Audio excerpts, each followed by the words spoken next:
Got a new term I'm working on, and I think it's pretty applicable. Okay. Like I remember like the quotes. I can't even remember what movie it is, but Will Ferrell when he's like, "I'm spitting angry," right? And Oh, I can't remember what is movie that that's. the other guys? I think it might be the other Yeah, it might be the other guys. guys. But then obviously we know the terms like piss drunk.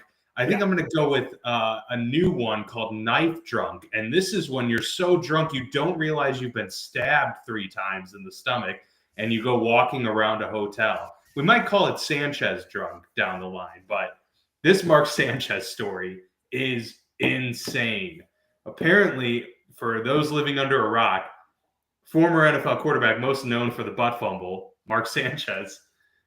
I don't even know how to properly describe this. He got really drunk, apparently, in Indianapolis at a hotel. He was Because there he was on going to the call a game, game. Yeah. and there was some sort of dispute with a delivery driver in an alley who was parked there. There was some sort of parking dispute that Mark Sanchez decided to take in his own hands. It got physical, and the driver, apparently, who was a 69-year-old man, was fearing for his life at one point and pulled out a knife and stabbed Mark Sanchez. Mark Sanchez goes to the hospital. All we hear about for the first several hours is, oh, Mark Sanchez has been stabbed. He's in, Yeah. Like getting a Ricky stabilized at the Pearsall hospital. situation, right? And then the next thing you hear is Mark Sanchez is being charged. And then the latest we're hearing now is that he's being charged with a felony for basically initiating this assault on a much, much older man. And those pictures of that man don't look too good. So this story has gone crazy over the last 24 hours.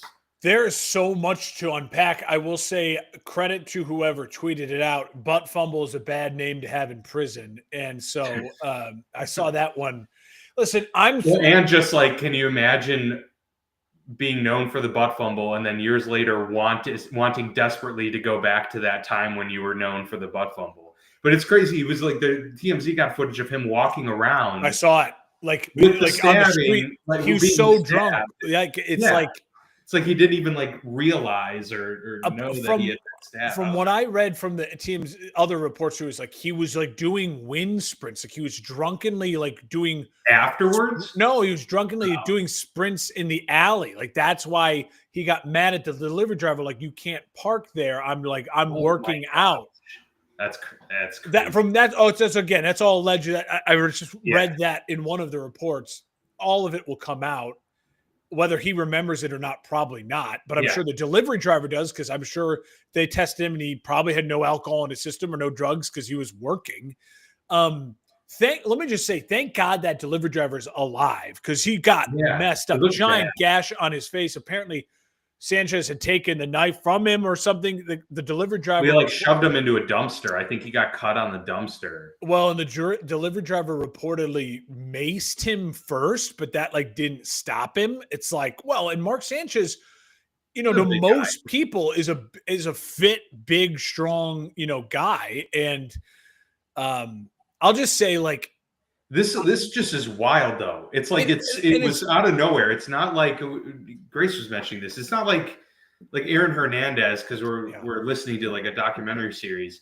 It's not like him where he had a long history of violent outbursts. No, he had it's like a horrible night, like a horrible night that, and it can happen to anyone. You never know, when one drink turns into another, or whatever your thing of choice may be. All of a sudden, you could be that person who's like, no, I've driven high before and I'm going to get behind the wheel, and you cause a horrible accident.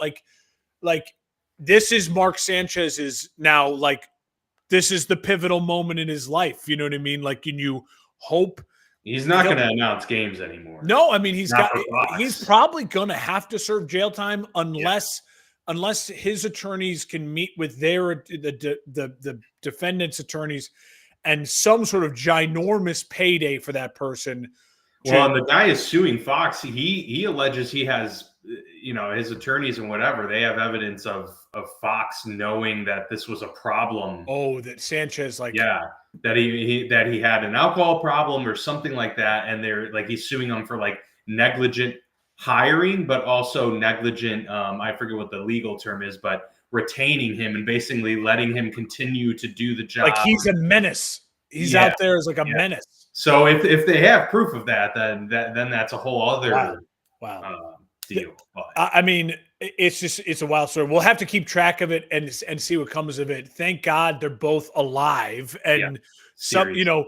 it's one of those things that it's not the end of his life. Like, you know what I mean? It's not like Mark Sanchez is, but he's going to have to, he's got a lot of work ahead of him for him to ever have a life in like the public eye again, and his wallet's going to take a huge hit. That's for sure too. Yeah, this was the headline that kind of capped off a pretty crazy week in the NFL in general. Tons of upsets, special teams kind of like blunders. Undefeateds no more. Undefeateds no more undefeateds. We have tons of go-ahead wins in the final minute of the game already this season at a record clip. So, yeah, a lot to get to here as we dive into our Week 5 recap.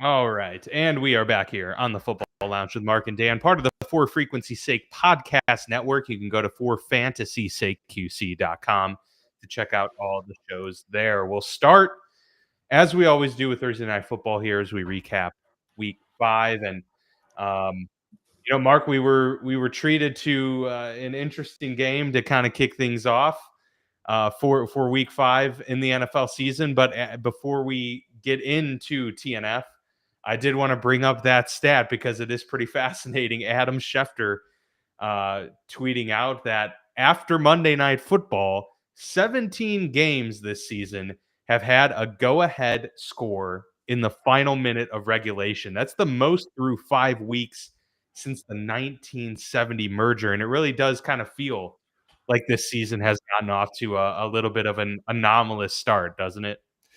It just feels like that's the way that modern NFL is going, because you have a lot of good quarterback play. You have a lot of resurgent quarterback play. We're about to talk about it with Mac Jones here in San Francisco.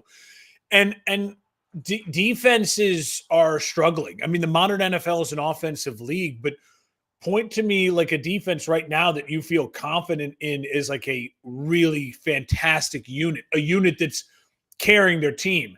Maybe Houston, like Houston's got a good start to this season. But even then, it's like, though they're a 2-3 team, it's like, how great has their defense been overall this season? It's been a wild one. I wouldn't change it for anything. We start with overtime and Thursday Night Football. Yeah. We get overtime throughout the weekend in another spot in big games. And Dan, my thing is like so much of these games are coming down to like kickers and big kicks, and the haves and the have-nots in the kicker world is a real thing right now. Yeah. I've never seen so much disparity between the great kickers in the league and the, bottom feeders, if you will. It's really hard to find consistent great kickers in the NFL. And on top of it, just special teams in general. I mean, we've had, the Eagles like ended their game with a field goal block return touchdown. And we've had punt return, kick return touchdowns. Those are all way up since the new Bears blocked a kick for a win. Yeah. So a lot of kind of wild situations, different ways to score, and a different emphasis in Harrison in Butker's kick out of bounds last night. That was crucial. It was very, crucial. Very critical. Yep. Brutal. All right, let's get back to Thursday Night Football. 49ers beat the Los Angeles Rams. Kind of a stunner there, especially with how shorthanded the 49ers were. 26-23, the final in overtime. Both quarterbacks were really good. Matthew Stafford obviously is phenomenal, and he continued that. No interceptions in this game, over 350 yards passing, 3 touchdowns. But Mac Jones on the flip side, he almost had 350 yards passing, couple touchdowns as well. Kendrick Bourne coming through huge. The backup tight end still without George Kittle coming up big. Tonjes with another touchdown. And the 49ers have just found ways to win They're 3-0 on the road this season, Mark, and they're quietly 4-1. They're one of those teams where we haven't been talking about them a whole lot this season and weren't really expecting a whole lot once we, heard the news of the George Kittle going down and, of course, Brock Purdy being out for an extended period of time. And they've been able to weather the storm and beat a really good Los Angeles Rams team here. Huge win for the 49ers. Well, I think it's what's so unique about week 5 is that the game that started week 5 and the game that ended week 5, the teams that lost, I thought, are the better teams and they played better football overall. But the problem is, and we'll talk about it when we get to Monday Night Football at the end of this episode in about an hour from now. We'll start with it now. The Rams had 2 crucial fumbles, Stafford's fumble and Williams' fumble. Those were the killers. That was the difference in the game, truthfully. I hated the Rams' 4th down play call in overtime. I love that they went for it on 4th down. Stafford was just so electric that game. When Stafford has time, and he was only sacked once, there's truly not many people like him that have ever played the quarterback position. He's a special Hall of Fame talent. You saw it there. He looks healthy. He looks great. He does. And he's got the Rams at 3-2 here through week 5, a bad loss at home. I'll also point out, not a bad loss, but a tough loss to a division opponent at home. I'll also point out that there is no home field for the Rams against the Niners. That was like 60-40 Niners fans. Yeah. Remember that game? Yeah. It was crazy. I think it's legitimate if I'm a Niners fan. I think it's very legitimate if I'm a Niners fan that I struggle with the leadership of my organization. There's so much good that they have done. But when you look at Mac Jones and you think to yourself, remember, go back to that place where we were when it was announced the Niners were trading up in that draft a couple of weeks beforehand. And everyone's like, oh, they're getting Mac Jones. Kyle Shanahan's getting his guy. And they end up taking Trey Lance. And we look at Mac Jones in the 49ers organization. He looks like a $50 million quarterback in this game. He was fantastic. He was only sacked once. You could just tell when they were both playing loose. He's doing this too. We talk about Purdy. Purdy has struggled when he hasn't had Ricky Pearsall and Ayuk and Kittle and everyone healthy. There's no Kittle. There's no Pearsall in this game. And Mac Jones was fantastic. And what I loved about the game plan with Mac Jones was he stuck to it. He's not like a risk taker. Brock Purdy, we've talked about it. He's got a little bit of that. I brought the setup last week. He led his senior season at Iowa State. He had the most interceptions that year. Like, he's got a little bit of that gunslinger mentality. That's not Mac Jones at all. He totally played within the framework of that offense and hit the big throws when he needed to. Stafford, his talent level is uncatchable if you're someone like Mac Jones. But Mac Jones, in a way, outplayed him because of the game plan that was developed by Shanahan. I love it when Shanahan and McVay go head-to-head. I love it that they're in the same division. It's a new age Ravens Steelers type of rivalry, right? It's not black and blue. It's like 2 nerds going head to head, and it's just so much fun for us, the viewer. Huge win for the Niners. I think they're better off maybe with Mac Jones than Brock Purdy, and I hated when they signed Purdy to the contract they did, and I think it makes it even more embarrassing now when you get a performance out of them like Mac Jones. And he got there. Yeah, I think you're probably right. The way Mac Jones is playing, why upset the apple cart now when you're cruising at 4-1? You're about to get George Kittle back. It's only going to help Mac Jones out a little bit more. But you are kind of stuck with kind of what you've decided to pay Brock Purdy. Obviously, I'm sure there are ways that they can get out of it after about another year, but they just paid him. So it's kind of a dicey situation. Now, it's a good problem to have in that you got Mac Jones and you feel good about him and you got him for relatively he's not going anywhere. Right, and he's not going anywhere. So that is helpful. I will say from the Rams side of things, the only downside to this, because, you're not going to fault anybody really for losing a hard-fought game against a division rival, especially one that's, 4-1, is if there was an opportunity to kind of pounce on the 49ers, now was it. You're going to go to San Francisco in about 4 weeks with likely a fully healthy cast at that point, and that's going to be a little bit tougher. The Rams' schedule is pretty workable. Like, I'm not at all concerned about the Rams, but you know, the 49ers are now in the driver's seat for the division, and you know, if they continue to play the way they've been playing, and Robert Saleh, what he's been able to do with that defense, despite them having injuries themselves, you know, the 49ers might be the team to beat in this division by the end of the season. And that's, you know, not something I think either of us expected with how well that the Rams, you know, finished the season last year. Yeah. Next up for the Niners, they're at 4-1 Tampa, and then next up for the Rams, they're at 1-4 Baltimore. So big that opportunity. Niners Tampa game is going to be really, really huge. No question. All right, let's go across the pond. Back-to-back international games for the Minnesota Vikings. 21-17 win over the Cleveland Browns. Almost lost this one. The Browns were winning for a healthy portion of this game. But Carson Wentz and company storm back and get that touchdown to Jordan Addison to secure the 21-17 victory. But the headline, of course, was Dylan Gabriel starting this game for the Browns. And he played pretty good, Mark. I mean, we're not going to say he, lit the world on fire or anything like that, but 2 touchdowns. He didn't make any critical mistakes and was fairly efficient.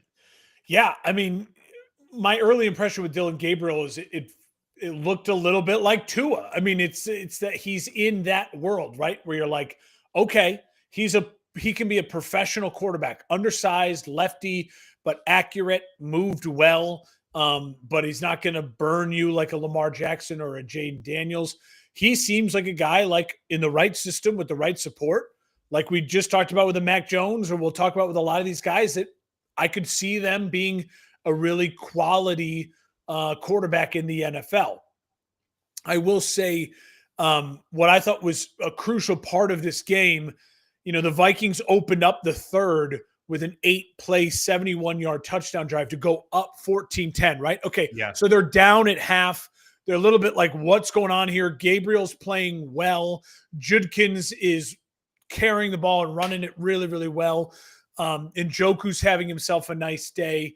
And it's like, okay, are we going to really go to London as the Vikings end up leaving their 0-2? You come out, you have a really great drive, but the Browns then, and this is to me where it's like, okay, you now see something from Dylan Gabriel, right? You see with Stefanski, a professional offensive mind where you're like, hey, if you just give me someone who works with the system, we can be effective. They immediately answered that Browns with a 13-play, 69-yard, 8-minute touchdown drive with a nice touchdown pass to Njoku at the end of that drive. So then they reclaimed their lead 17-14. Now, shout out to Carson Wentz and the Vikings for doing what they had to do to get that win. Wentz got a little beat up at the end of the game. It feels like now they're going to go back to JJ. They come back to him to the U.S. They're on a bye, I believe, them and the Texans. And you say, hey, let's probably go back to JJ. We need to weather this storm, and they're 3-2. Good for them. For the Browns at 1-4, there's still things I liked. I mean, now we see the big news. They trade Joe Flacco. So Flacco's gone. He's in division. He's going to be in Cincinnati. Yeah, they're leaning into these rookie quarterbacks. They're going to lean into him. And Dylan Gabriel's got the keys, and he's got confidence right now. They went for it on 4th down 3 times. They were 3 for 3 on 4th down. That's impressive with a rookie quarterback. I don't care if they ran the ball 3 times and got it 3 times. It's still impressive with a rookie quarterback. Operationally, you got to get the call in. You got to get the snap off in time. And for the coach to believe in the quarterback, but also just goes to show you this Browns team, they look at this year, they're smart. They're a smart organization for understanding who they are right now and being like, this isn't our year. So let's make this year something. And what you can do with that is push your young quarterback to the limits, be aggressive, try to steal some football games. That's what it felt like they were doing with this game. I don't know how to properly rate the Vikings because, again, it's JJ's team, but we haven't really seen JJ yet this year. So I feel like this next couple of weeks we'll have an understanding of kind of where the Vikings are in the hierarchy of the NFC. Sure. I know they have the same record as the Rams, but I don't feel like they are the Rams. Does that make sense? Oh, absolutely. No, I totally agree. I'm not entirely sold yet on the Minnesota Vikings. I think they've got a Yeah. lot of pieces in place and they're good, but yeah, they're just too behind the line at the quarterback position currently. We'll see if that Yeah. develops over the rest of the season, but Next, totally agree with you there. next up for the Bye came at a good Browns. time. Yeah, next up for the Browns, the Steelers at the Steelers, and then the Vikings have a bye, and then they're home against the Eagles. Yep.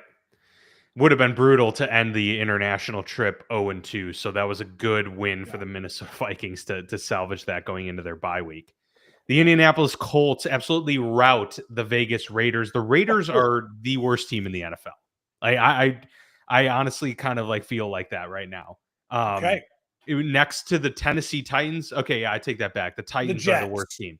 But I think the Saints are better. I think the Giants are playing better football even than the Las Vegas Raiders. It's brutal out there. And Geno Smith, I need to check actually who is leading the league in interceptions now, because Jake Browning had 3 of his own this week, Oh but yeah, him Geno and came into the him week with and Jake, 9. him and Jake, and he had 2 more.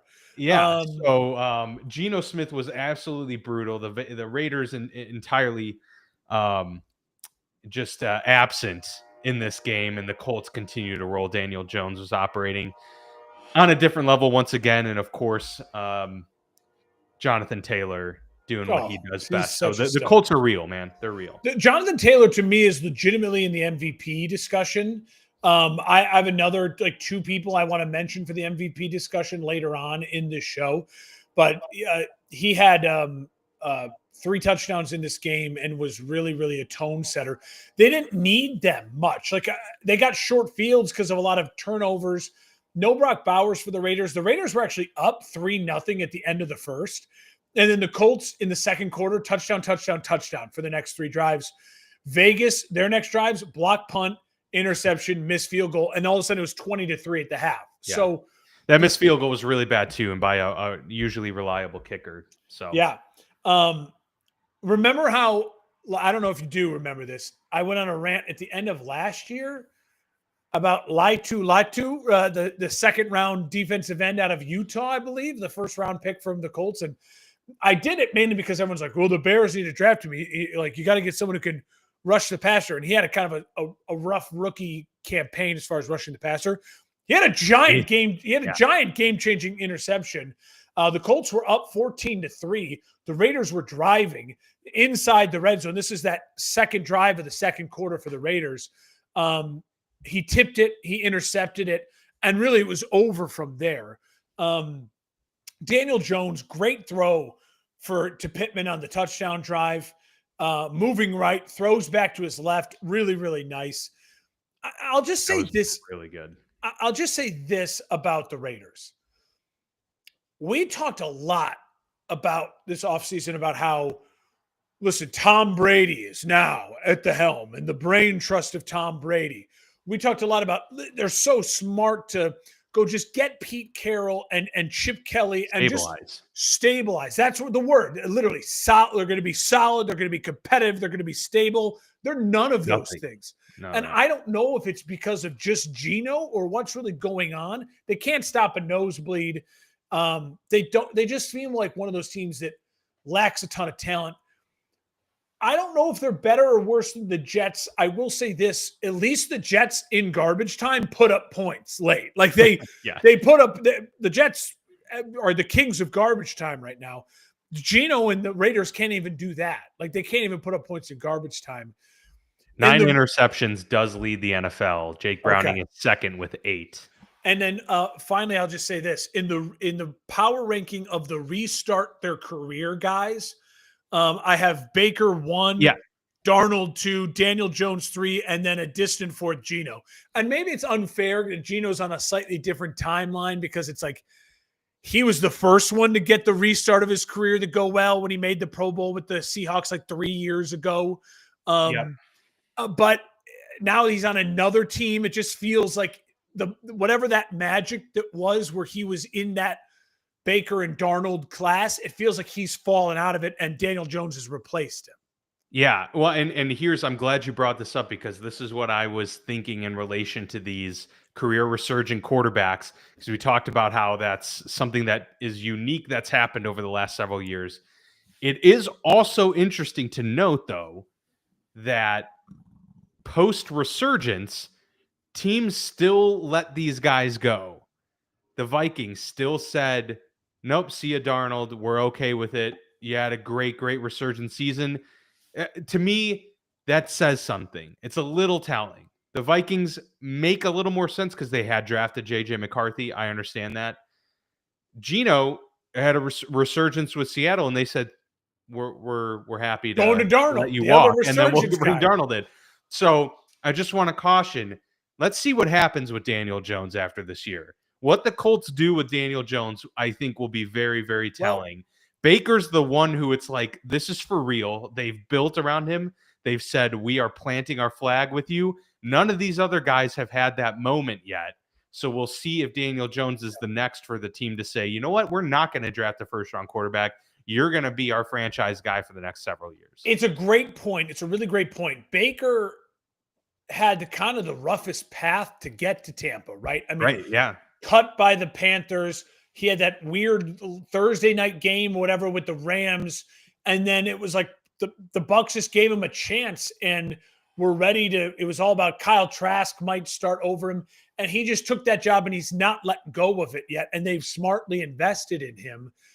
With Darnold, I think what's interesting is I think if you could right now, if the Vikings could say, what do you want to do? Can you do over? Yeah, I think if you truth serum the Vikings organization, the Vikings fans, the Vikings players, they would all say, we shouldn't have drafted McCarthy and we should have just stuck with Sam Darnold.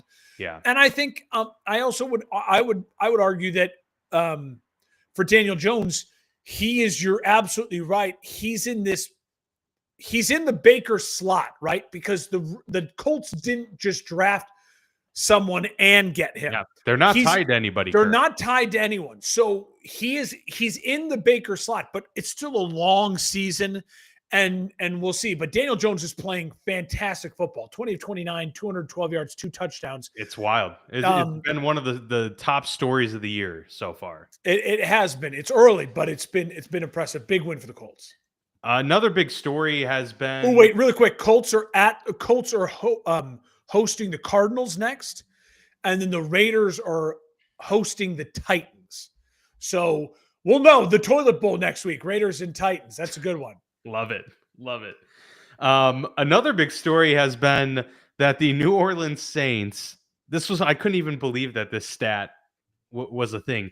They got the first win from a quarterback that they drafted crazy since 1998. So since 1998, any quarterback that's won a game for the New Orleans Saints up until this past week was not a quarterback that they drafted. It was, obviously Drew Brees for a very, very long time, but even Taysom Hill was someone they got from the Packers. Derek Carr they got from the Raiders. And Spencer Rattler did not win a game last year, but he did this past week. So scratch that off the list. They win 26-14 over the Giants.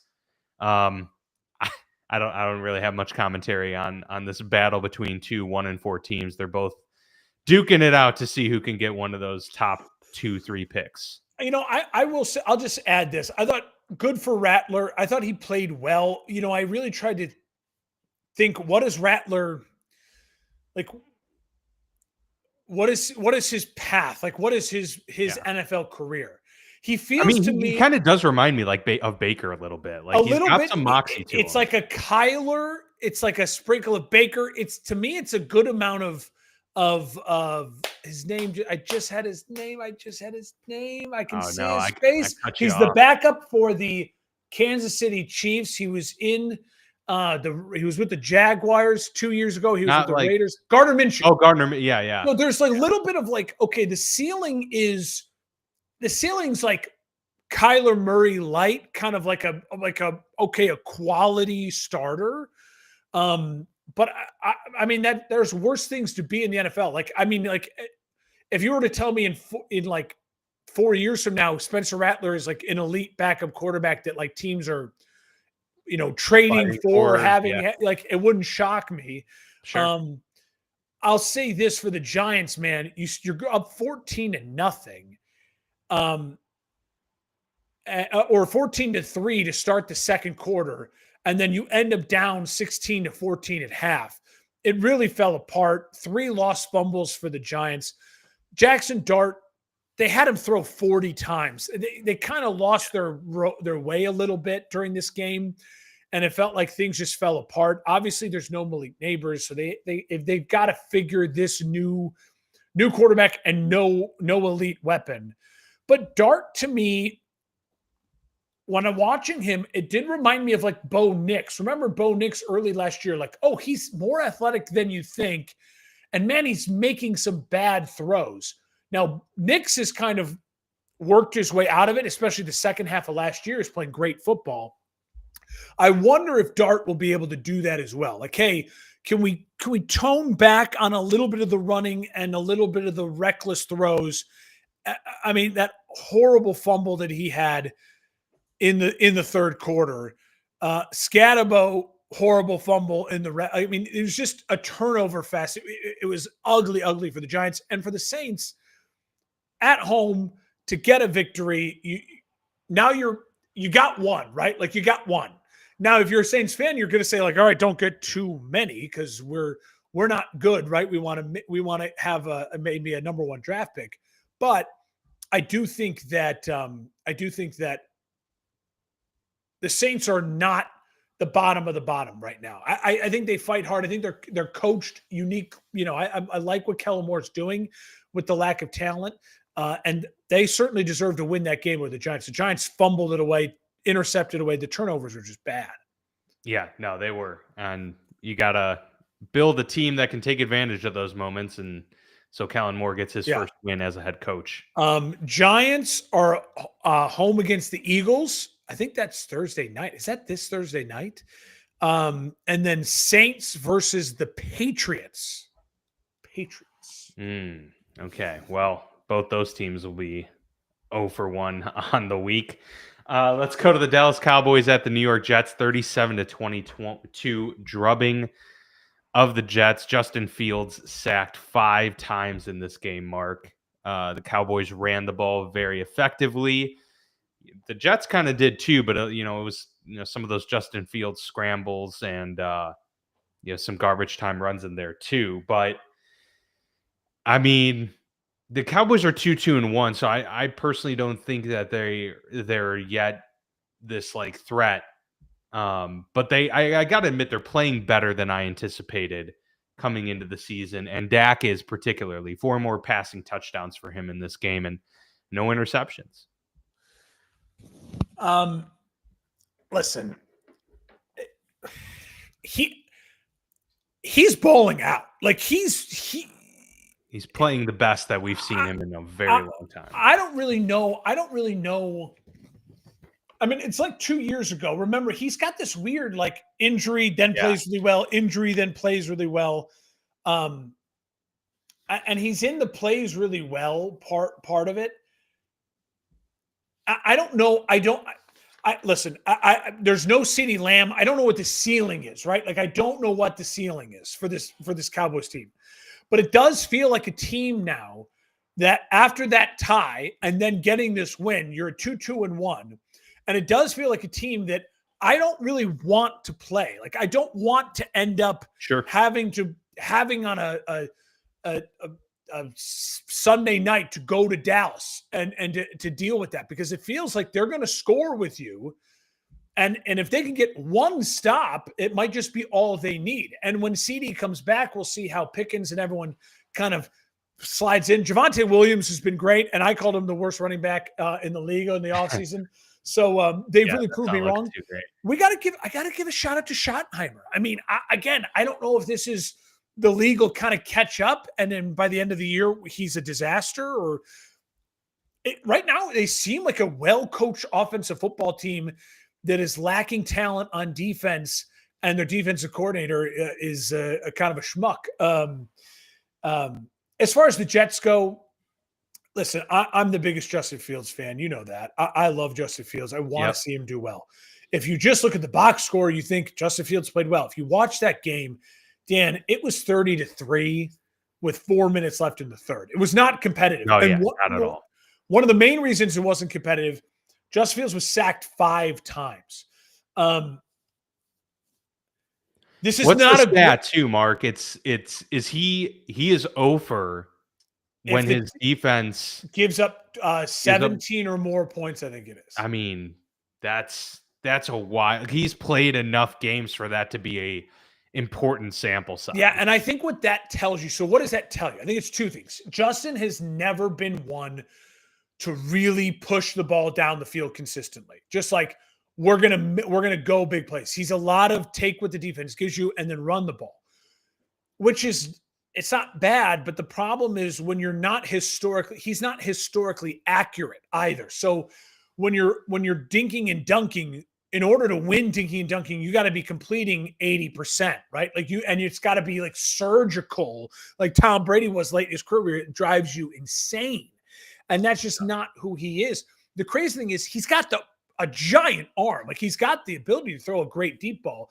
And he did throw some good deep balls. I mean, you look at he has moments where you're like, that's one of the best throws I've ever seen. But again, and it's like, and where does he play well? And he racks up all these stats, these 2 late touchdown drives when it's already over. When it's 30-3, yeah, then he goes and scores 2 awesome touchdown drives where he's throwing the ball down the field. Now, I don't know if that's the offensive coordinator putting reins on him. I've seen enough of it in his career to think it's a combination of probably the offense they design around Justin and Justin's psyche. But it's a huge win for Dallas. You come off that tie, so you just go blow out a bad team. Like that's what you're supposed to do, right? Like if you want to be a good team in the NFL, you blow out a bad team. They blew out a bad team. The Jets have talent. Breece Hall, Wilson, that Mason Taylor, the tight end, he got involved. He looked like a nice player.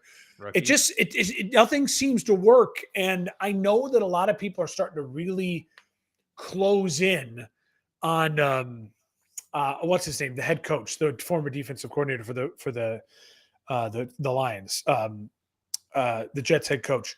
His name Aaron Glenn. Aaron Glenn. Yeah. But I will say this: the Jets hired him to be their Dan Campbell. Dan Campbell's first year in Detroit, go back. It was a disaster through the first 8, 9, 10 games of the season. Remember, they were celebrating when they finally just won 1 game. And then the culture just slowly took over. So I don't want to say that it would be wrong of them to fire him because it does look very, very bad. But if your goal was we're going to try to build Detroit in New York, then you've got to give him patience and you've got to give him support and you've just got to go out there and draft a lot of defense. Yeah. That is the method right there. The recipe for success. Next up for the Jets, they're taking on the Broncos at home. And the Cowboys are now surging. The Cowboys are at the Panthers. When the Panthers at home, what we've learned is one of the best teams on the planet. Yeah, exactly. No question.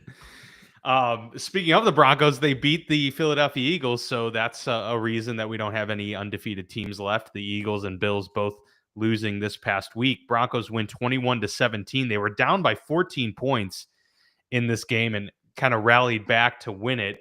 Bo Nix looking good late in this game, but it was really, I think, the Broncos defense, Mark, that was really impressive. They got after Jalen Hurts, 6 sacks by the Broncos defense in this game.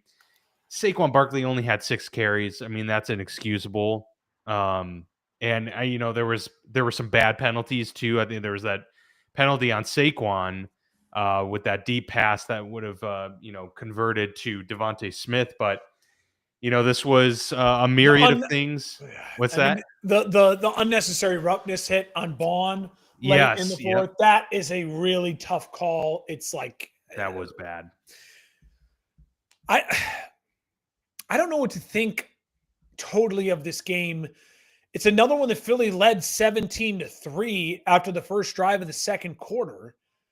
And then they punted it 4 straight times. And if you watch the game, Philly was 0 for 0 on 4th down. What does that tell you?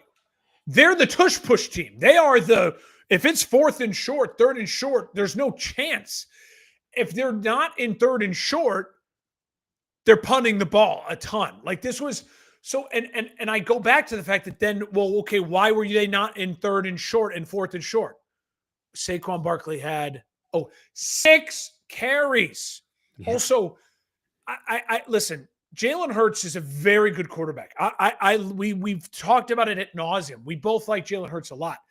There's a stat out there that's floating around. I think if he throws the ball 27 times or more, they're like 0 for their last 10 in those games, which is like an insane stat. It's something along those lines. He had 38 pass attempts, and Dan, he took 6 sacks. Again, your quarterback's not taking sacks if you're running the ball with the best running back in football, Saquon Barkley. It seemed like a team uncharacteristic. It seemed like a team that said, we have to get out there and show them that A.J. Brown and Devontae Smith, everyone's happy and hunky-dory. They had a 2.5-hour meeting, apparently, Saquon Barkley, A.J. Brown, and Jalen Hurts to make sure everything was good. If you're meeting for that long, I don't care what happens at the end of the meeting. Nothing's good. Like, nothing's good. Yes. Doesn't bode well. And then A.J. Brown played defense on Devontae Smith on the Hail Mary attempt. It's like, what are you doing, A.J. Brown? I don't think A.J. Brown's a head case. I don't think he's Antonio Brown. I think he's there's some Terrell Owens where it's like he's kind of like almost like crazy eyes, like he's doing his own thing. Yeah. But T.O. then also was doing popcorn and Sharpie and all that. And A.J. Brown is not doing that, which is good. Listen, you like Nick Benito. He's a stud. 2.5 sacks this game. Leads the league. The Broncos had 12 penalties on 121 yards and still won on the road. Like, this game was a weird game. I don't know if the Broncos are a better team than Philly. On Sunday, they played the better game. Philly's got a great offensive line, a great weapons, great quarterback, great running back, great pieces on defense. I don't know. Yeah. I don't know. Good for Knicks. I'll say this about Knicks. I'm critical of Knicks. He wasn't great in the first half. Much better in the second half. Really, really nice 3rd and 15 conversion late in the fourth. That led to the Ingram touchdown pass. He was great on that drive. The 2-point conversion, balls by Peyton and balls by Knicks to get that done. So kudos to them. They went and stole that game. I love to see teams do more of that. I don't know if it's panic for Philly, but it's starting to really feel like Philly is the Philly of 2 years ago after they lost the Super Bowl when they were 10-1. They're just a little sluggish. It feels weird. It feels weird. Disjointed, maybe. Eagles at the Giants, Broncos, Jets. So, yeah. And that's in London, Broncos, Jets. Okay. Oh, that's right. That's right. I forgot that they were the international game. The Panthers rally to get their second win of the season, 27-24 over the Miami Dolphins, who are now 1-4 markets. It's that precipitous fall that we've kind of projected coming into the season, and it's happening in front of our very eyes. Despite 3 touchdowns from Tua, they were no match for the fight of the Carolina Panthers. It was a nice rally. Rico Dowdle goes for over 200 yards rushing. The journeyman running back in relief of Chuba Hubbard. So looks like they're going to have a nice 2-headed backfield there for the rest of the season. But yeah, I mean, encouraging win for Carolina. Obviously, they're 2-3, and Miami. I don't know what more you can say at this point, Mark. It's the end is near for this regime. Have you ever seen the meme of Tiger Woods, and it's he's facing away from you, so it's his back, and the person he's talking to is John Daly, and John Daly's like smoking and like leaning, and it was like John Daly's the Panthers 2-3, Tiger Woods is the Chiefs 2-3. It's like 2-3 teams. Listen, for the Panthers at home, they're a different team at home, and they didn't ask Bryce Young to do too much. And again, that is a great recipe for success when you have a quarterback who's not gifted enough to just be the guy. Tua, 27 of 36, 3 touchdowns. I mean, I didn't think Tua was the problem. Yeah. Great throw to Waddle for the touchdown. They take the lead 24-20 late in They the couldn't run fourth. the ball. They couldn't run the ball a lick. It was embarrassing. Now Waller has come on well. Like they were in this game. Miami was up 17-0 midway through the second. They were up 17-10 at half. Dan, and I said they're up 24-20 late in the fourth. Get us stop. Get us stop. And they win this game, and you avoid this blow the whole thing up talk. Young with a hell of a drive and a throw to Leggett for the game-winning touchdown. I give him a lot of credit, Bryce Young, for that late drive. Again, it's not worth anything. Bryce Young is not Josh Allen. He is not an elite quarterback in this league. He will not ever become an elite quarterback in this league. But he had a really nice moment there. He's a quality, startable quarterback. As you said, as a team, they had 14 rushes for 19 yards, Miami. Tua did it all. You can't blame Tua for this loss. 24 points on the road at the Panthers, and you had multiple leads. They couldn't get it done. It's just they just have not been able to put together a well-rounded, cohesive team. Yeah, in years. And for Miami, they host the Chargers. That is a meaningful game next week for a Miami team that is all.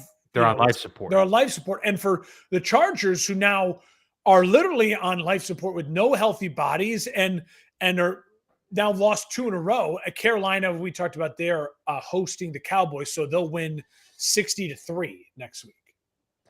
The Houston Texans beat, I don't even know if that's the proper term, absolutely destroy the Baltimore Ravens 44-10. This was a funny juxtaposition between two quarterbacks. CJ Stroud, 4 touchdowns, no picks.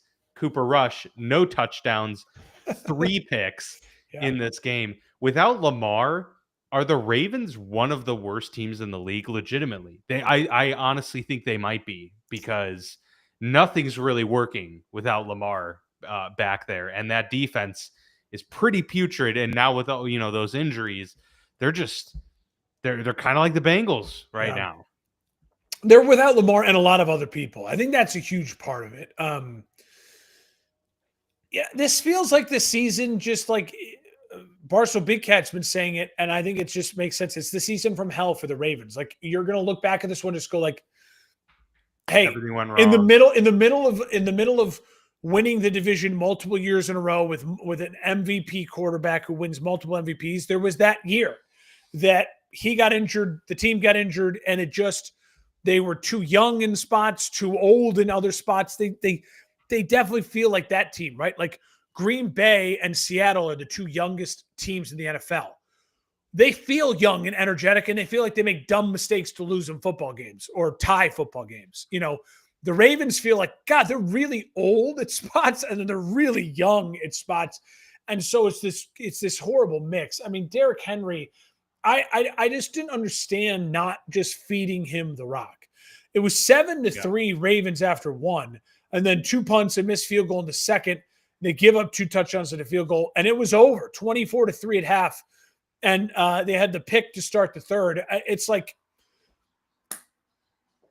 Cooper Rush just doesn't make sense as Lamar Jackson's backup either. Yeah. I didn't understand that. A Joe Flacco. That would have what kind of reunion would that have been? That would have been interesting to see. They just couldn't use someone. Lamar will be back. They could just use someone who could be mobile. That's true. They need to find a way to get the ball into Flowers' hands, get the ball to Henry more, and just try to get stops on defense. I mean, I saw the one stat floating around. In 5 games, this Ravens team has already given up more points than the whole 2000 Ravens team did in the whole season when they won the Super Bowl. I'll do you one even better on that. The Ravens have allowed 37-plus points in 4 games this year. That's the most they've ever allowed in a full season in their history. Yeah, it's crazy. So it's not it's a season from hell. Shout out Barstool Big Cat. It's a season from hell. I will say this really quickly on Stroud. Texans were 0-3. 2 weeks ago at this time, we were like, let's have the conversation about CJ Stroud. Yeah. The AFC South is now feeling very competitive with the Texans kind of, charging back to 2-3. They feel like they've gotten some of their mojo back. Listen, you can only play who's in front of you. They have they're at Seattle next week. So that's going to be a kind of a huge decisive, right? The Seattle played really well and they lost. They're 3-2. The Texans are kind of rolling. They're 2-3. Whoever wins that game will have a real kind of stake for like momentum is in their favor. Whoever loses that game is going to be reeling a bit. For the Ravens, they're versus the Rams at home. Can you just at least be competitive? I don't know if Lamar is going to play in that game against the Rams. Probably not. It looks like he's going to miss multiple weeks. Yeah. But can you at least find a way to be competitive against that Rams offense and show some heart? Gotta show something. So then when Lamar comes back after the bye, after 1-5, it's like, okay, can he string together? Can we get to 5-6 and be frisky in the last couple weeks? Before we continue on, the 4 teams on a bye this week were the Atlanta Falcons, Chicago Bears, Pittsburgh Steelers, and Green Bay Packers. A wild game in Arizona as the Cardinals fall 22-21 to the Tennessee Titans, who get their first win of the season. It wasn't just Amari DiMercato, the backup running back for the Cardinals, doing yet another gaffe that we see 2 to 3 times a year, where somebody fumbles prematurely before crossing the goal line because they're celebrating or whatever. He does it after a 75-yard run that he breaks out. But not only is that the only blunder that the Cardinals face, but late when the Titans are trying to make a comeback, Cam Ward throws an interception. It's a great diving interception that is then fumbled and bounces its way into the end zone with the Titans recovering, getting the touchdown, and there you have it. What a wild game. You had the Jonathan Gannon antics where he seemingly put hands on Amari DiMercato on the sidelines, and now Mark, he has been fined $100,000. And he did apologize, for that incident on the sidelines. First time that a coach has been fined for a sideline altercation since Bruce Arians in 2022. So it's been a few years, but weird game. And this is just, this is kind of what the Cardinals' MO has been, right? They get in their own way a lot of times. Kyler Murray's helmet fumble. Also, I mean, you didn't even mention that. I mean, this game is 3 wild plays. The DiMercato fumble, then the fumble, recovered fumble, pick, fumble, touchdown, and the Kyler Murray helmet fumble in the third. All 3 went against the Cardinals. The Cardinals were 21-6 midway through the second, all the way to the fourth quarter. This was a game they had won. They were up 21-6, 9 minutes to go in the fourth quarter. And then things went completely bonkers. And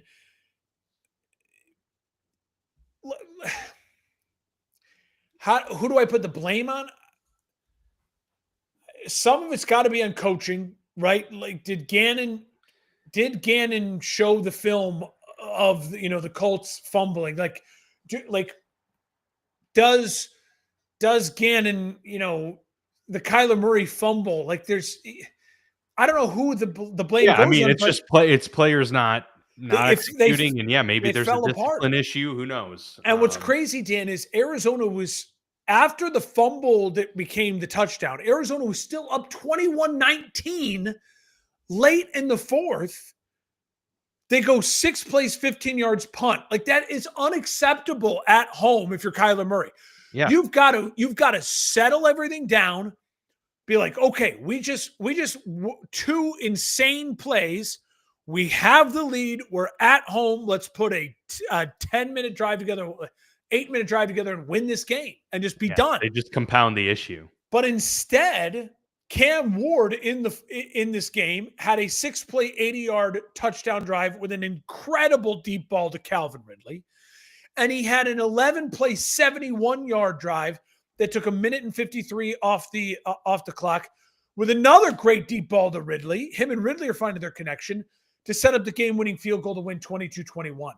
Credit to Cam Ward for making the plays when he had the opportunity to, because they were dead in the water. This game nothing was happening for them.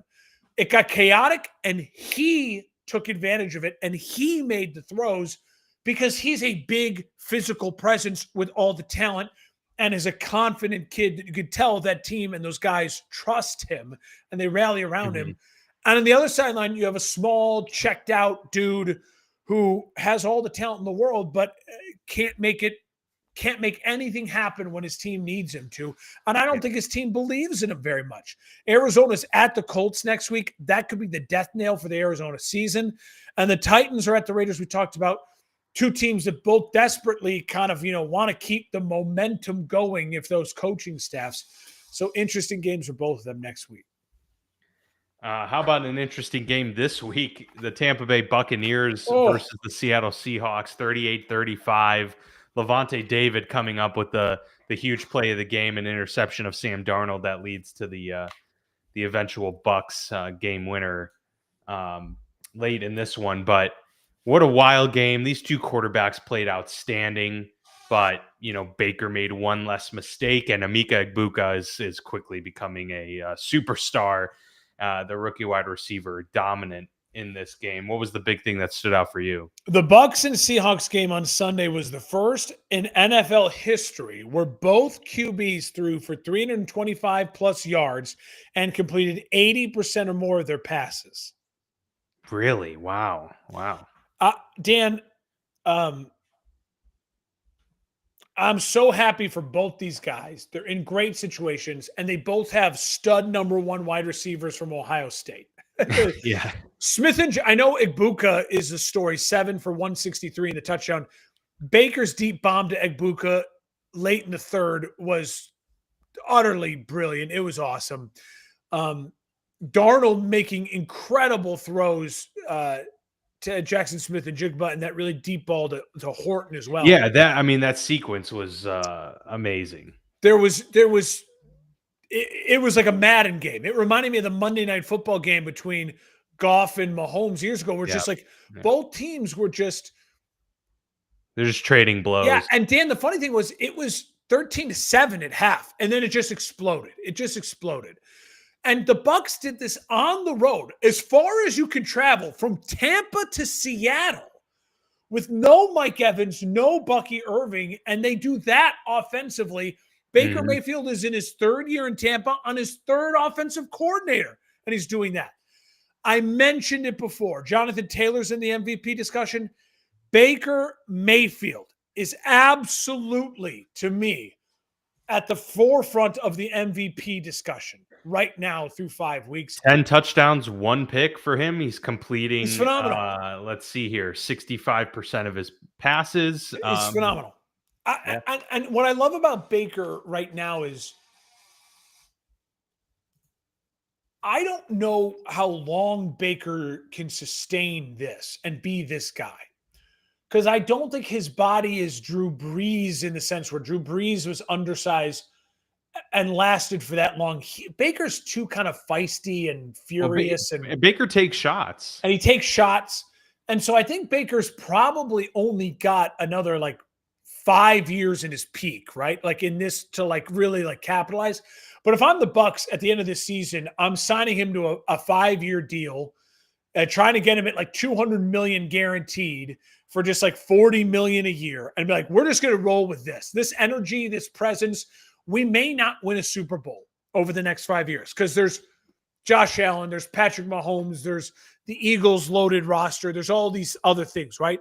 But it feels like with Egbuka and Baker and Irving and Tristan Wirfs, and then credit to Todd Bowles, a true professional head coach, they are going to be in it. They're going to be in it. They're going to be in it.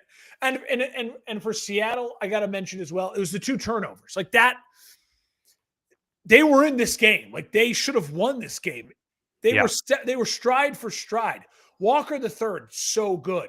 Him and Charbonnet combined were fantastic today. Obviously, we mentioned Jackson Smith and Jigba. I want to point out A.J. Bardner, the second-year, fourth-round tight end out of Michigan. He's come along. Sam Darnold has just made him pop. And so credit to Sam Darnold. He's in the spot he needs to be in. Baker's in the spot he needs to be in. They both have stud weapons. It was so much fun. There was one really cool game, exciting one for sure. I feel like there was another note I had that now I'm going to miss it. I wrote this question. Are Baker and Darnold both right now top 10 quarterbacks? Baker is playing. Darnold's probably close. I don't know. That would be tough though for me to say because I'm still going to throw Lamar in there. Even though he's been injured, right? Like he's kind of and Joe leave him out, and then you've got Herbert playing really well, and a lot of others. It's just, but I mean, he's close. It's an interesting. You wouldn't have said that preseason, necessarily. Although also, Baker, I probably would have said is like 10. Credit to the NFL and the Bucks and the Seahawks for leaning into the uniforms. For leaning into the graphics on the broadcast. Default uniforms, they're so good. They're so and we'll talk. good. And the Jags had the great throwbacks on this weekend. Yeah, it was perfection. We need to embrace those way more. It was perfection. It was perfection. League just needs to listen to the fans when it comes to those. It's perfection. The Bucks are playing the 49ers. Huge game. That's big. And then Seattle and the Jags. Huge game. That is. Yeah, those are two exciting matchups. The Bengals fall to 2-3, so they started the season 2-0, dropped 3 straight. Lions win 37-24 in this one. This Lions offense is just firing on all cylinders. So the week 1, danger sirens have faded deep into the abyss because Detroit is looking like a top 3 team in the NFL right now. This game was more than over. It was 33 to or 34 to 3. I mean, the Cincy scored 21 garbage to 3, and then so 31 to 3. I think it was. Whatever it was 21 points of garbage time. So like, don't even let it think like, oh, it was close. It was not. It was not at all. And here's my MVP of the season so far is Jared Goff. 19 of 23, 258 yards, 3 touchdowns. I will say credit to Cincy. It'd be a perfect time to pull up this. The FanDuel stats. Yeah. The credit to Cincy. They did sack Goff 4 times. Remember, we had just talked about how the Goff hadn't been sacked at all. Look at that. 12 touchdowns, leading the league in touchdowns. Completion percentage, leading the league in completion percentage. Amon-Ra St. Brown leading the league in touchdown receptions. Yeah. I mean, look at this list. It's most of the people in their categories are leading in multiple aspects of that category. Yeah. Jonathan Taylor, touchdowns and yards. Puka, receptions and yards. It's a select few that are really dominating. And Goff is also top 10 in yards at 1,800. That's more than a lot of big names. 75% completion percentage, Mark. That is so good for someone leading in being that close in yards and leading in touchdowns to also have the efficiency to boot. And only 2 interceptions, right? So it's like, 12 touchdowns, 2 interceptions. Listen, Dan, after week 1 and the preseason, it was like, holy crap, the Lions are back to what they were before Ben Johnson. But since then, the Lions have scored 52 points, 38 points, 34 points, 37 points. Like Ben Johnson, who? Like, yeah, this is a team that, unlike Philadelphia, that needs great coordinators. I think this is a team that has great talent and a great leader. The best culture setter leader in the NFL. Yeah. And they're completely all bought in. And so I don't know. Yeah, I'm seeing less trick plays. I'm seeing less flash from the Lions offense. But what I'm also seeing is Montgomery throwing a touchdown pass, which was fun. I'm seeing Gibbs, be involved in a myriad of ways. I'm seeing St. Brown and Laporta absolutely wide open and dominate like they've been the past couple of years. Listen, For the Lions, next week, they're at Kansas City on Sunday Night Football. Let's go. That's going to be a must-watch. For the Lions are 4-1. They can afford to lose that game, but if the Lions go in there and knock Kansas City, well, that'd be a huge red flag now for Kansas City at that point, too. And if the Lions look good against that Kansas City defense as well, then listen, I hate doing so for the for fantasy sake, guys, we do the power rankings. I hated it this week. I was like, I don't know what to do. Too. I don't know what to do. I felt like there weren't enough spots to be top 10. It was ugly. And you're like, well, I think the Eagles are still better than the Broncos, but the Broncos just beat the Eagles. So it's like, yeah. I hate it. I hate doing it this early in the year because you just don't really still know all the answers yet.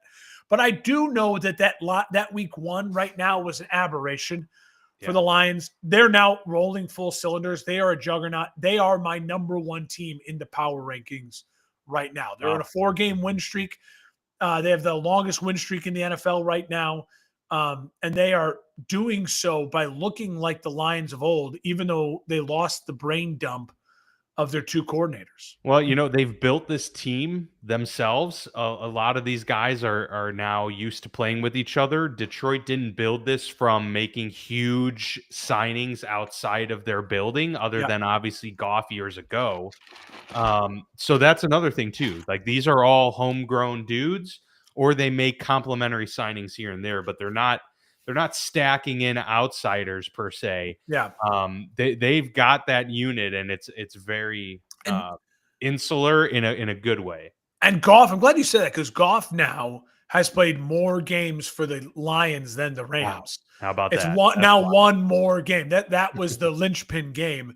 And he had said before the game, and it was like earlier in the week, they were asked, like, reflect on it all. And he says, I hope I have a lot more to go with the Lions. Like, they're bought in, and he's playing great football. And Goff's the type of guy that could be at his peak, I think, for 5 more years, because he's now just the way he plays. He's now just 30, and the way he plays is different from the Bakers of the world.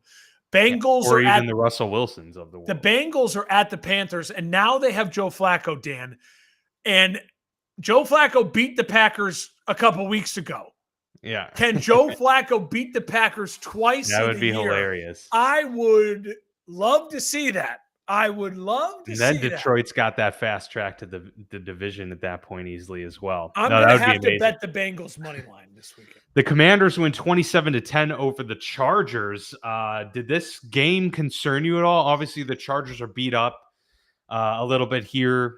Jane Daniels returns. There was a lot of hype and get up for the Washington Commanders in this game. Deebo Samuel had a huge game. Ja'Cory Krosky-Merritt, running wild. So a lot of things are working for Washington, but I don't know. I am starting to be like, are the Chargers once again being the Chargers, where just things go wrong for them?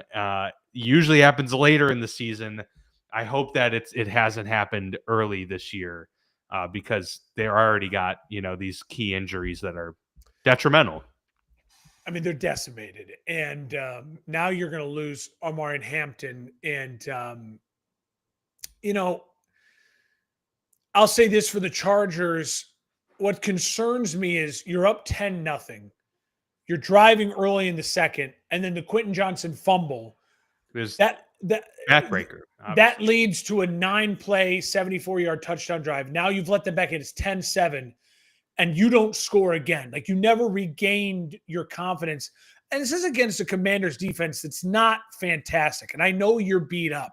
But if they can't score at home against that Commanders defense, then who are they scoring against? Not the Broncos. And they gave up some bad sacks. Not the Chiefs. Yeah, I mean, and that's the other thing. Herbert was sacked 4 times, and they were all back-breaking sacks. Like, Herbert was not great in this game. Nothing was working for them offensively. Congrats to Keenan Allen, fastest to 1,000 receptions. That was kind of a cool that was a cool stat for him.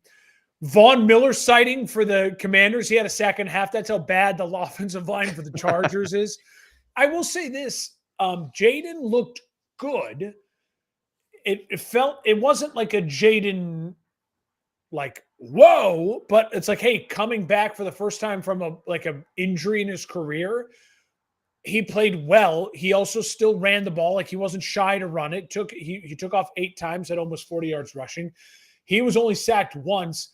And I will say his deep touchdown pass late in the fourth to seal the game to Debo, that's one of those throws you're like, dude, if you can make that throw, that there's very few guys on the planet that can do that. Also, his deep ball to McCaffrey to lead it to get to 10-10 at the half, like right at the late in the second quarter, like get McCaffrey involved.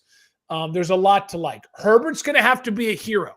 He's going to have to be a hero now. You have no Najee Harris. You have no Amari Hampton. You have neither of your starting tackles.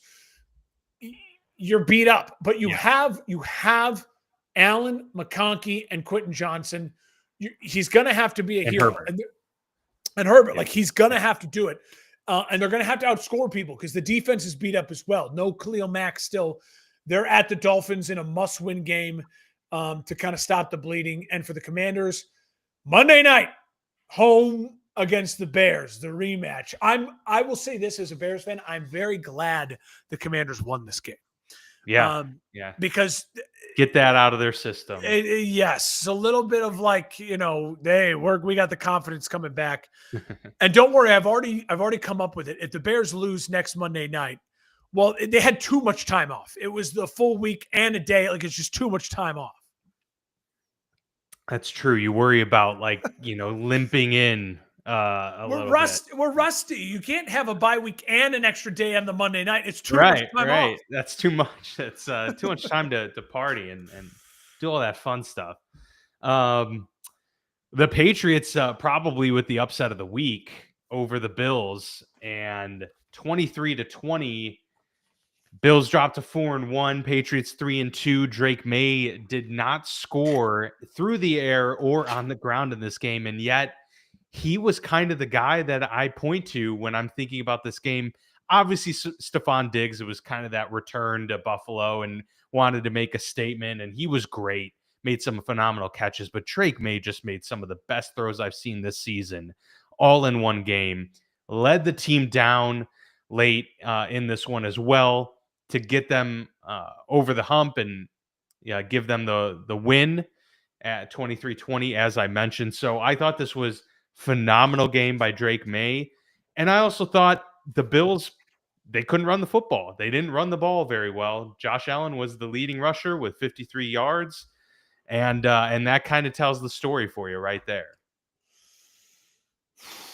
Third quarter, Bills are down 13-10. Allen throws the pick in the red zone. It was ugly. It was forced to Shakir. Yeah. That led then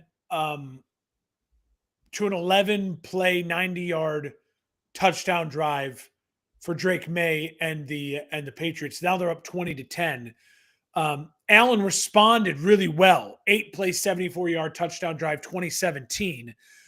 But May, he just couldn't miss. Like, and everything for May, what was so impressive was like, it was always, he was rolling out to his right, rolling out to his left, on the move, processing, looking at half of the field and finding Diggs and building that connection with Diggs. It was really fantastic. Now, May was sacked 4 times.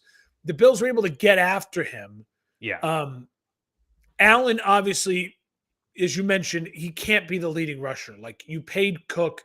You've got to find a way to run the football. 15 carries for 49 yards is not good enough. It's not getting it done. But still no issues. I mean, we've talked, like, the Patriots are legit, right? They're and Kincaid, the Kincaid connection is great, right? Like, Allen's he's got weapons. It just felt like it was a statement game for the Patriots, and they felt like they were more prepared for the football game. They felt like the better coached team. And it felt a little bit like Allen didn't have answers and he was kind of looking for help, and no one was there to like give him the lifeline. And that's I think we're starting to realize, like, not having a true number one wide receiver is problematic here for Buffalo. Like, one day he's got to have the go-to that he can trust every time. I think it's not only that. I was saying it was more like the coaching, right? Like, where's the answers? Like how do we get the run game going? How do we respond? I'll say that, get the run game going. I mean, we're at the point now with one of the reasons why this NFL season is so close and electric, as we've been talking about. You have 4 guys from the 2024 NFL draft class quarterbacks that look like legitimately they're going to be their team starter for this contract and another contract. Mm-hmm. Penix's arrow is pointing up. Bo Nix's arrow is pointing up. Drake May is arriving and the arrow is pointing up. Caleb Williams, the arrow is pointing up. He's arriving. And obviously Jane Daniels. We'll wait to see with McCarthy. But Dan, one of the reasons why there's such good offensive play in the NFL right now is, well, look at this. The Patriots found their quarterback. And again, it's so maddening if you're Miami, if you're these teams that drafted the Bryce Youngs, if you're the teams that are with the Dylan Gabriels, because you look at Drake May and you go, yeah, that's a fucking guy. He's 6'5", big giant arm, mobile, calm in the pocket, scrambles enough. Like, what are you supposed to do with that? Like, he's the guy. And him and Josh Allen now, the battles are going to be really fun. Like, I'm pumped. Agreed. Yeah, I'm really pumped about that. It's a cool rivalry that's reigniting now. Like, I hate the Patriots got a guy, right? Like, it's like, oh, like, God bless America. Yeah, they only had to go through a few down years. It feels like the Packers getting another guy, right? But this also goes to show that, like, when you really do bottom out, you can rise so much quicker. They bottomed out. They got Mac Jones. It didn't work out for whatever reason. They bottomed out again, get Drake May, and there you go. So within 5.5 years, they found their guy and got back. Whereas there are the teams like the Steelers that tread water a lot, and then you're never actually able to get that top pick to get the guy. And it's another to me win for the teams that don't just panic and go to the veteran quarterback, right? Right. You see that. The Steelers, we drafted Kenny Pickett. Didn't work. Panic, veteran quarterback, Russell Wilson, veteran quarterback, Aaron Rodgers. The one thing I always, when people make fun of me for Trubisky and then Fields and then Caleb's, kind of up and down rookie season, is like, oh, dude, he's just going to draft another quarterback. It's going to stink. It's like, yeah, that's what you should be doing. I would hate it if the Bears panicked and then they threw $150 million to Kirk Cousins, like the Atlanta Falcons did, right? And now they're stuck with that contract and a good young rookie quarterback. Like, they made a mistake, right? Like, just keep drafting. You'll find the guy. Keep drafting. Don't panic and pay Tua $250 million. Just keep drafting. Pats, they have New Orleans next. They're 3-2. They have New Orleans next, and then Tennessee and the Browns. 6-2 is on the horizon for the New England Patriots. The Bills are at Atlanta. Oh, there you go. All right, wrapping things up with Monday Night Football, 31-28 victory for the Jacksonville Jaguars over the Kansas City Chiefs. Jacksonville, another sneaky team at 4-1, 3-0 at home. Kansas City falls to 2-3. A lot of interesting things here. I thought Trevor Lawrence showed a lot in this game, Mark, despite it not be, it's not going to pop out of the box score at all. And that final drive was a little clunky, but I actually thought it was very telling. This was the first where I was like, in a while, where I've seen Trevor kind of bring the fire to the field in key moments. And that final drive was really indicative. He had a really nice scramble, and then the next play tries to scramble and gets sacked, a bad sack. What does he do? He responds with a laser phenomenal throw down the sideline. And then what happens after that? More adversity, and then stumbles, near the goal line, trips up, gets back up and finds a way to get in the end zone and put the team in front late in this game. I thought that was really special stuff to see from Jacksonville and from Trevor in particular. And then on the flip side, I don't know what more you can say. I just feel like this Pacheco Kareem Hunt thing isn't enough for what Kansas City needs right now. Again, Patrick Mahomes is the leading rusher for this team. It can't be the recipe for success. In 2024, last year, the Chiefs were 10-0 in 7-point games. And remember, we kind of talked a lot about it. We're like, man, they're just finding ways to win games. Then you're like, well, is that because, good teams find a way to win good games? I guess so. They're 15-1, like blah, blah, blah. Like they're 15-2. Like they're going to the Super Bowl. This year, they're 0-3 in games 7 points or less. I think a large part of that is their defense today. I mean, they couldn't get the stops when they needed to. Obviously, Mahomes put them in a bad spot to go down 21. The interception return with Lloyd, the 99-yard touchdown return. Yeah. They were leading, and then you give that up. And all of a sudden, it's like they're right back in the game. But Kansas City at one point in time was leading in this game 14-0, 21-14, and 28-24, and they lost. That is very, very, very uncharacteristic of the Kansas City Chiefs of the last 6 years that we've come to know. Also, Dan, Kansas City Chiefs, they had time. They had 1:45 left, to go win the game, and they couldn't do it. Or not 1:45 left. They had what? How many seconds left at the end of the game? At the very end of the game? Yeah. It was only like 20 something seconds. Oh, I thought there was more time. But when yeah, Mahomes got the ball back. Yeah, no, they didn't have very much time. It didn't feel like, oh, Mahomes magic, they're going to get it done. Now, again, if I'm the Chiefs, I'm not panicking for two reasons. Why? The AFC West is kind of meandering through, right? The Chargers started hot. They've cooled off. The Broncos started cool. They've warmed up. You're kind of floating in the middle there. They're getting good. They're going to get Rashee Rice. That's going to be huge for them. I agree. They need to make calls on running backs. Like they need to go give up a second round pick, a third round pick for a guy. Like they need to go. They need to call the Jets and be like, listen, it's time to start the rebuild. We'll take Breece Hall here's a second rounder. You know what I mean? Like they need to go get a game changer.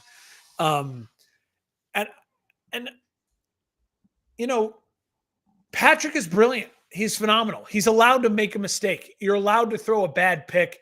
Like that happens. I'm not going to sit and go like, this is stink.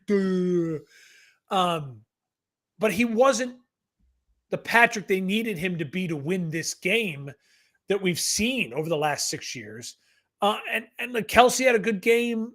This kid Thornton got involved. I'm just not scared of the Chiefs, and it's a weird feeling. I think the Chiefs are going to be fine. They're going to hang around. I think they'll probably still end up winning that division because the Chargers are so beat up, and I don't trust the Broncos. But Lawrence, on my final point on him, you said everything you needed to say. Really great throws. That great throw to Brian Thomas Jr. when he needed to have it. So good. The great throw to Travis Hunter when Travis Hunter went up and got that ball and they needed to have it. Listen, he was shaky. The interception I thought was his fault. It wasn't. It was a fall down, kind of a bang bang play. Probably should have been kind of a weird pick, type of situation. But he's not where he needs to be. He still feels like he's a rookie. Like you watch him and you're like it's so hard. Like it's hard. Fighting for it. It's hard. That's the best way to say it. It's hard. It's hard. But he's got all of the gifts, and you saw it on display there. And that trip, try to get up, trip again, get up, run in for a touchdown. That's the play of his career right now. It's just like it's hard, but yet he finds a way in a way to give you hope and win a game. I also say, if you haven't yet, watch Chris Jones on that final touchdown. Yeah, totally gave up. This has been a thing now for a couple years with him where he just gives up on plays, and that's a problem. I think he's a Hall of Famer. Impacted that play. Yeah, I think he's a Hall of Fame guy. Like he's been that good in his career.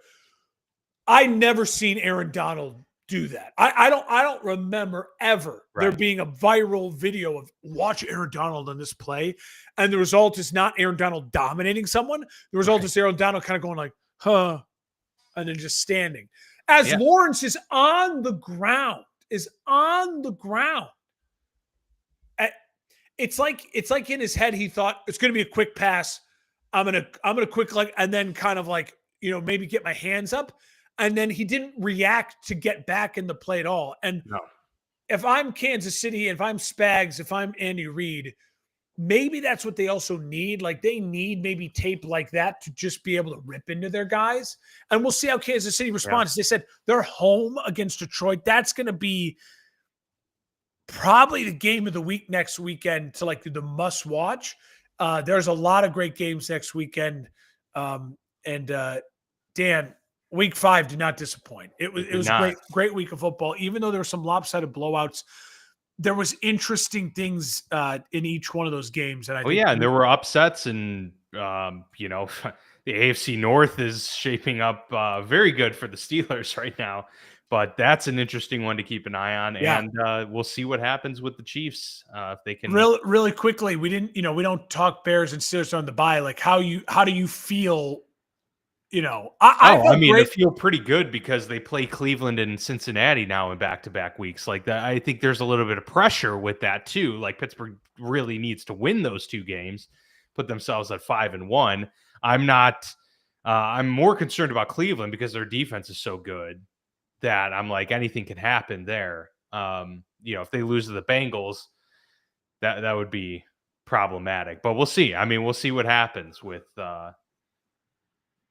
with how this shakes out, and if these teams start to, revert back to the mean a little bit. But I don't know. And we'll find out what Dylan Gabriel's made of too. But no, I think the Steelers really need to come out and assert themselves. Yeah, I agree. I think they're in a great spot. I think it's so disrespectful that they're not the betting favorites to win the AFC North. It's crazy. It's crazy. Yeah, that is kind of wild. I think they're playing fine football and they're getting rest. And maybe Aaron Rodgers needed this rest early, this bye. Yeah, in his old body. They're getting healthy at a good time. The Bears definitely needed the bye. I will say this, Dan. I'm so on edge about this Monday Night Football game. It's the scene of the death of the 2024 season, which in a lot of ways I keep telling myself it's a good thing because it led to Ben Johnson, it led to the culture change. But also, if it's a bad loss again, like what happens? Like what happens to the psyche of that team? What happens to the psyche of the fan base, the franchise? If the Bears lose in a tragic fashion at Washington again this year and on Monday night, again early in the season, it just feels like it's way too much deja vu. So I'm knocking on all the wood that they're going to be able to be fine and pull it through. I'm hoping the bye week really was able to get things straightened out for him. And I haven't had a coach since Lovie Smith who I felt like improved the team off a bye the way Andy Reid does. I expect Ben Johnson to improve the team off the bye. I'm not saying they have to win, but I expect that's what a real coach does. It gets them prepared off of the bye and ready to go off of a bye, not we got rest and we're throwing stuff at the wall. So it's gonna be a big week next weekend. Yeah, absolutely. Some really good matchups, and excited to see how our 2 teams come in off the bye. It starts with Eagles at the Giants on Thursday Night Football, and of course, full weekend of football after that. So we'll be back here next week, same place, same time. Like, subscribe, join us live next week as we recap Week 6 in the NFL.